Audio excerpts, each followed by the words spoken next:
I remember when I was a kid, I came from a family that didn't have much. We were always, driving a car that was 15 years too old and had 80,000 too many miles on it. I remember my dad pushing that car down the street, to kickstart it every morning. He'd run alongside of it and pop the clutch and get it running and go to work every day. And I remember thinking before I went to college,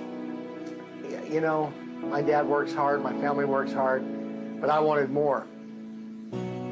I didn't realize that, that wanting more was going to have to force me to think differently about the way things were. When I got to college, I started to see that part of my mentality believed that while other people were being successful, that success was one of those things that comes to a very few people who have something extra, or who have, this innate ability that they were born with, or have access to money or resources that they got from their family, which I didn't have. The reality is, though, is that all those are myths.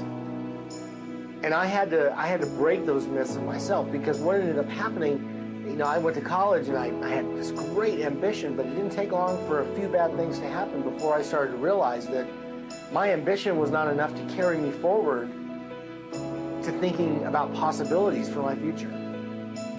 I started kind of thinking like what I was raised to think like, which is, we're not as fortunate as that person, or things are better for them and things aren't good for us. Or I come from a redneck Italian family, and of course, it's easy to complain.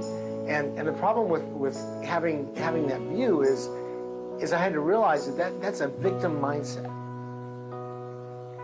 And being a victim means that no matter how hard you try, in the back of your mind, you're always thinking about the fact that somebody else is going to outdo you, or somebody else is going to get something that you're going for, and it's going to cost too much and be too out of reach for you to be able to accomplish what you want. So what you end up doing is you end up settling, or you end up dropping out, or you end up picking the easiest thing that you can come up with and just learning to soothe yourself to learn to live with it. Part about thinking differently, thinking like an entrepreneur, is stopping to realize is that just because you were born in a certain situation, or you have exposure as a kid, or for many years of your life to a certain type of environment, it doesn't mean that environment is a guarantee that you have to repeat or go through all those things and just keep repeating the past. The one thing my dad did have, which I give him a lot of credit for, is it wasn't ambition necessarily, it was more of, he had this hope. And so he would take a lot of risks and a lot of chances, and he would start projects and do some really cool things because he had a picture in his mind. And even though we didn't have much, and even though it felt like the rain kept coming, I'll never forget that, because having the vision that something can be better, and then realizing that you don't have to be a victim. You can be free from those things that you grew up with that held you down. Because here's the day, one day you're going to wake up and realize that you're 40 years old, and maybe your parents have died and moved on, or maybe all those other family members that are around are not around anymore, and you're going to realize now that whatever torch you're carrying is a torch you decided to pick up. It's not a torch that was given to you. It is a choice. Are we going to continue to have the same mentality we did when we were younger as we move forward? I don't want to have a victim mindset. I want to have a growth mindset.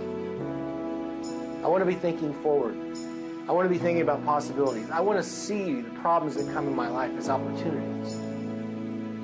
Because opportunities provide for great success.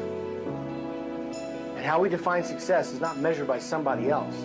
It's measured by that set of standards that we have for what we want, the compelling future that we want to build in our own lives. I ask a lot of folks, a lot of young folks, what are your goals in life? What do you want to do when you grow up? And of course, they all have answers.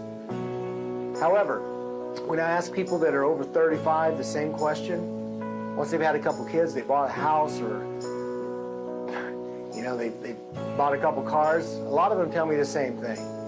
They look at me and they say, well, I don't know, I just want to pay my bills. Or, I hope that, I can retire by the time I'm age 55. What happened to those goals and dreams? people will say, well, reality gets you, kid. You know, you grow up and reality sets in and you realize that, you know, all those goals and dreams are just goals and dreams.